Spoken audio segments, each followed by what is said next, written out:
Second fundamental theorem of calculus वो ये बताता है कि अगर हमारे पास एक इंटेग्रल है, उसकी लोअर लिमिट जो है वो कोई नंबर है a और उसकी जो अपर लिमिट है वो वेरिएबल x है। तो अगर एक फंक्शन f है जो t वेरिएबल में है f ऑफ t, तो उसकी इंटीग्रेशन अगर हम t वेरिएबल के रिस्पेक्ट करें तो हमारे पास ऑब्वियसली जो इंटीग्रेशन जब हम कर लेंगे तो अपर और लोअर लिमिट्स पुट करने के बाद हमारे पास जो आंसर आएगा वो x वेरिएबल में फंक्शन आएगा। तो उस फंक्शन का हम डेरिवेटिव तो ले सकते हैं ना। तो second fundamental theorem of calculus ये बताता है कि उस इंटेग्रल का जो डेरिवेटिव होगा वो इक्वल आएगा स्मॉल एफ ऑफ एक्स। यहाँ पर ये आएगा स्मॉल एफ ऑफ एक्स, आप इसको ये ठीक कर लें, स्मॉल एफ ऑफ एक्स आता है। तो d by d over x integration from a to x f of t d t, ये इक्वल आता है स्मॉल एफ ऑफ एक्स के। In general second fundamental theorem of calculus हमें क्या बताता है कि अगर ये डेरिवेटिव लें विद रिस्पेक्ट टू एक्स इस इंटीग्रल का, अगर ये स्टार्टिंग लिमिट हमारे पास स्मॉल एफ ऑफ एक्स हो और एंडिंग लिमिट जो लास्ट लिमिट है वो जी ऑफ एक्स हो, कि लिमिट्स जो है इंटीग्रल की वो एक्स के फंक्शंस हो। ठीक है, एक एफ फंक्शन है एक्स वेरिएबल में और एक जी फंक्शन है एक्स वेरिएबल में, वो कोई भी फंक्शंस हो सकते हैं आर्बिट्रेरी। तो फंक्शन जो इंटीग्रल की जो वेरिएबल है इंटीग्रेशन का वो क्या है, टी है। तो टी के रिस्पेक्ट जब फंक्शन की इंटीग्रेशन कर लेंगे तो ऑब्वियसली जो लिमिट्स है वो एक्स के फंक्शंस है ना, तो आंसर एक्स में आएगा ना, एक्स वेरिएबल में आएगा, तो उसका हम डेरिवेटिव ले सकते हैं। तो second fundamental theorem of calculus ये बताता है कि ये जो है इंटीग्रेशन का डेरिवेटिव ये इक्वल आएगा, ये जो इंटीग्रेशन जिस फंक्शन की कर रहे थे ना कैपिटल एफ की, उसमें हम t की जगह upper limit g of x put करेंगे, फिर उसका डेरिवेटिव लिखेंगे g प्राइम ऑफ x, फिर माइनस उस कैपिटल F में लोअर लिमिट जो हमारे पास स्मॉल f है वो पुट करेंगे और उस फंक्शन का डेरिवेटिव लेंगे विद रिस्पेक्ट टू x। ठीक है, तो ये second fundamental of theorem of calculus जो है इन जनरल हमें ये चीज बताता है। तो इसको हमने यूज करके किसी इंटीग्रेशन का हम डेरिवेटिव कैलकुलेट कर सकते हैं। तो आपने सिंपल जिस फंक्शन की इंटीग्रेशन कर रहे हैं ना, उस फंक्शन में जो आपके पास जो वेरिएबल टी दिया हुआ था उस वेरिएबल की जगह आपने अपर लिमिट पुट करनी है, उसका derivative minus lower limit put करनी है फंक्शन में, फिर उस लोअर लिमिट का डेरिवेटिव। ये आपके पास जनरल रूल है।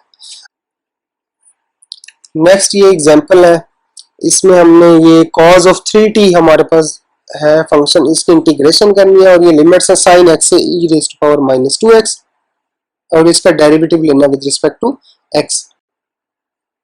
तो इसको कैलकुलेट करने के लिए आपके पास दो वे है, या तो आप पहले ये करें कि इसकी इंटीग्रेशन कैलकुलेट कर लें, फिर लिमिट्स पुट कर लें, आपके पास फंक्शन आ जाएगा x में, फिर उसको आप उसका डेरिवेटिव ले लें। तो cos 3t की इंटीग्रेशन कर लें, वो 1/3 sin ऑफ 3t आ जाएगा, फिर लिमिट्स पुट करें, फिर उसके बाद डेरिवेटिव लें। अदरवाइज सिंपल वे ये है कि आप second fundamental theorem of calculus apply करें।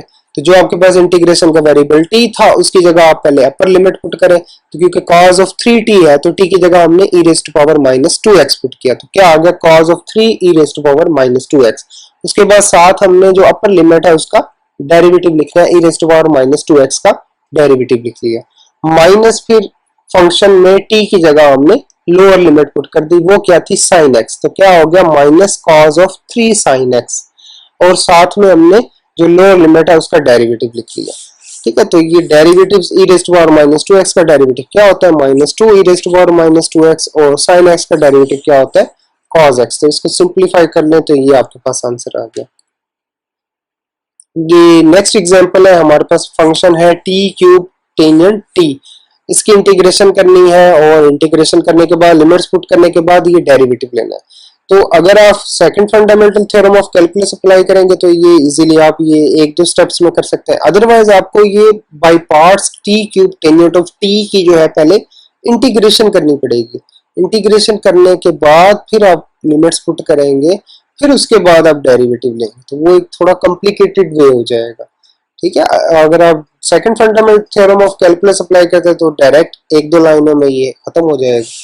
तो second fundamental theorem of calculus apply किया तो जो t वेरिएबल है उसकी जगह हमने अपर लिमिट पहले पुट की, x स्क्वायर पुट किया t की जगह, तो x स्क्वायर का क्यूब हो गया, टेंजेंट ऑफ x स्क्वायर हो गया, और x स्क्वायर का साथ डेरिवेटिव 2x आ गया, माइनस फिर लोअर लिमिट पुट कर दी t की जगह, तो sin x क्योंकि लोअर लिमिट साइन एक्स थी तो साइन एक्स का cube tangent of sine x और साथ में साइन एक्स जो लोअर लिमिट थी उसका डेरिवेटिव कॉस एक्स आ गया। इसको फर्दर आप सिंप्लीफाई कर लें तो ये आपका आंसर आ गया। उसके बाद नेक्स्ट ये एग्जांपल है, इसमें हमने ये इंटीग्रेशन करनी है, लिमिट्स पुट करनी है और डेरिवेटिव लेना है। तो second fundamental theorem of calculus apply किया तो ये इसका डेरिवेटिव आ गया 2x cube sine of x के। अच्छा, इसमें ये जो लोअर लिमिट है वो हमारे पास क्योंकि 1 है, वो नंबर है, तो उसका डेरिवेटिव क्योंकि 0 आ रहा है तो इसलिए वो जो माइनस लोअर लिमिट वाला पार्ट है वो 0 बन रहा है। तो सिर्फ जो अपर लिमिट वाला पार्ट था उसी से हमारे पास ये 2x cube sine of x square आ रहा है।